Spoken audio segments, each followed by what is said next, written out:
Don't get in the helicopter! The little black boy's voice cracked through the midday air like a shot.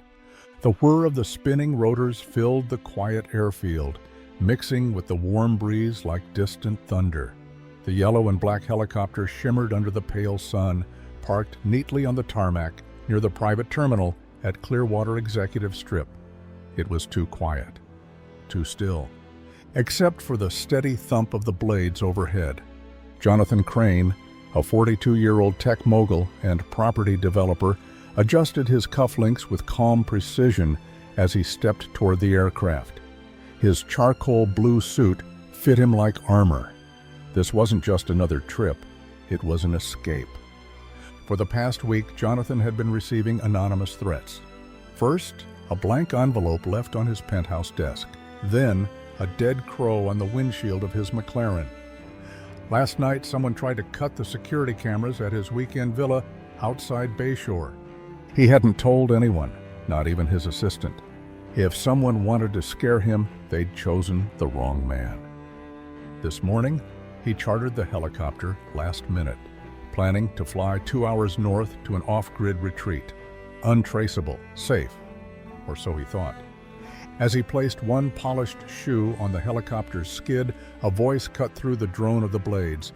"Don't get in the helicopter!" Jonathan froze.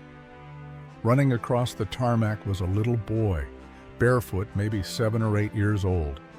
His shirt was streaked with dried mud, his pants torn, his wide eyes filled with pure, raw panic.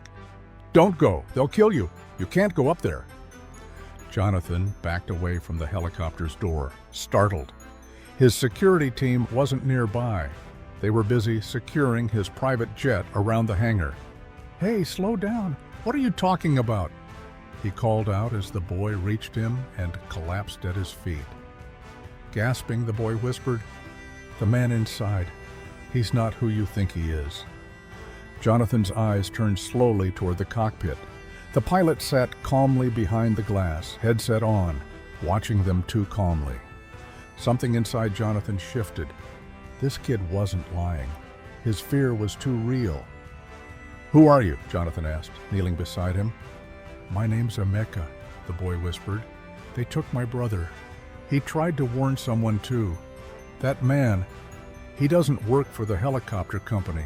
I heard him on the radio with the others. They're waiting for you to leave. Alone."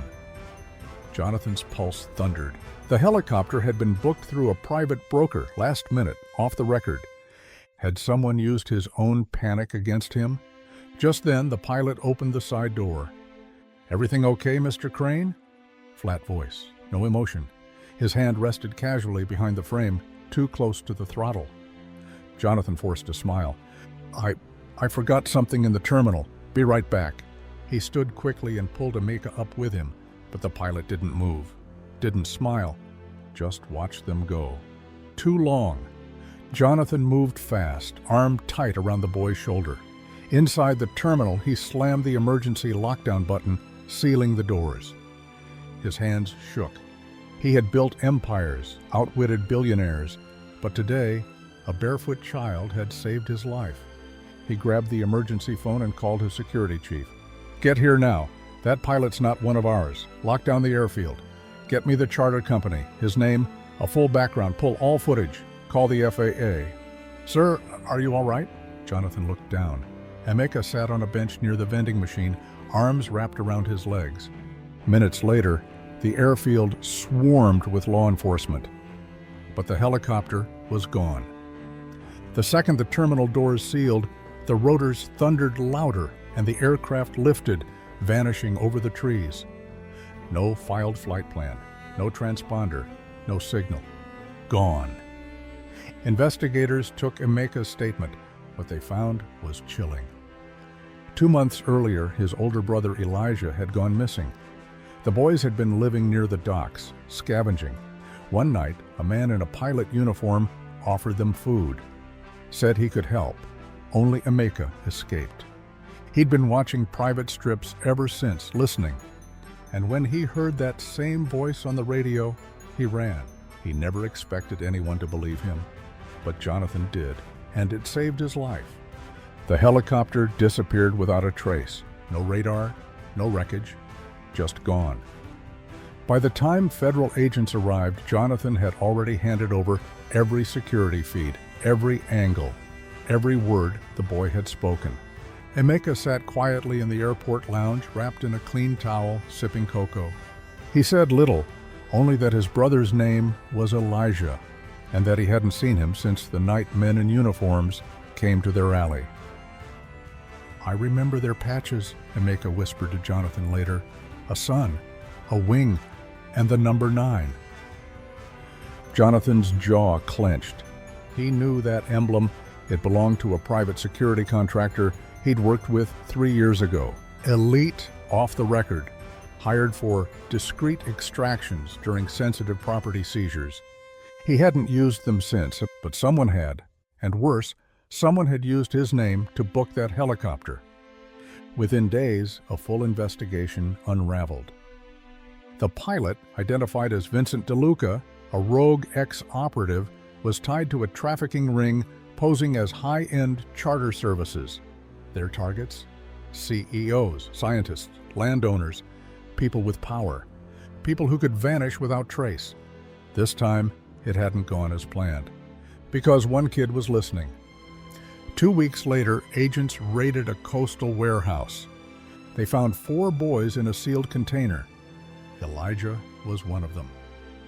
When Emeka saw his brother step out, skinny, frightened but alive, he didn't shout, didn't cry. He just walked up to him and wrapped his arms around him, forehead to forehead, quiet, powerful, like anchors pulling each other back into the world. Jonathan watched from a distance, arms folded tight across his chest. Later that day, at a small press conference outside his company's headquarters, he spoke. "I spent years building fences to protect myself, but I forgot that some walls block out truth. I assumed I was safe because I was rich. But safety isn't wealth, it's awareness. And sometimes the people who see danger first are the ones we overlook every day." He paused. "A barefoot child saved my life. I intend to repay that." And he did. Jonathan created the Emeka Foundation, dedicated to housing, educating, and protecting trafficked children worldwide. The first 2 residents? Emeka and Elijah. He didn't adopt them. He asked if they would adopt him, not as a father, but as a man who wanted to learn, who never again wanted ignorance to cost another life. The yellow helicopter was eventually found stripped in a sugarcane field. Vincent DeLuca was caught crossing into Colombia. But no one forgot the image. A dirt-covered child sprinting across an airfield, not to beg, not to steal, but to save a life. Some say angels have wings. That day, one had a torn t-shirt, no shoes, and knew exactly when to shout, "Don't get in the helicopter." If this story moved you, give it a thumbs up and hit that subscribe button. We post emotional, dramatic, and true-to-life stories that stay with you long after the screen fades. Let us know in the comments, where in the world are you watching from? Until next time, stay kind, stay curious, and keep watching.